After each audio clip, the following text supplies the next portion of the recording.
আটার ডোটা এখানে দিবেন, 4 আঙ্গুল দূরে দিবেন। ওকে। তারপরে এটা চেপে দিবেন, তারপরে হ্যান্ডেলটা চেপে দিবেন, 2 সেকেন্ড ধরে রাখবেন, সাইড দিয়ে বের হয়ে গেলে এটা উঠিয়ে ফেলবেন। পাক্কা 9 ইঞ্চি রুটি হয়ে গেছে, 9.5 ইঞ্চি। এটা সব আটা ময়দা দিয়ে হবে? সব কিছু হবে। এটা প্রাইস কত বললেন?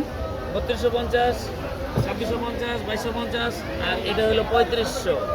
দাম আপ ডাউন কেন হয়? কি ছোট বড়র কারণে না কোয়ালিটির কারণে? ছোট বড় আছে, কাঠের কোয়ালিটি আছে, গ্যারান্টি ওয়ারেন্টি আছে, সব মিলায়। ও আচ্ছা আচ্ছা। হ্যাঁ দেখে যান, 1 সেকেন্ডে 1 রুটি। আচ্ছা, গ্যারান্টি দিলেন, আপনার তো আজকে হয়তো বা 2 তারিখে মেলা শেষ, আপনাকে পাবে কোথায়? এই যে রুটির গায়ে এখানে ঠিকানা দেওয়া আছে, এই যে। আচ্ছা, আপনাদের এই যে কার্ড আছে, এই যে কার্ড। আপনাদের কোনো শোরুম আছে? এটা office, head office, head office না? ফ্যাক্টরি মাগুরা। আমাদের সারা বাংলাদেশে 400-র উপরে ডিলার আছে। ওকে।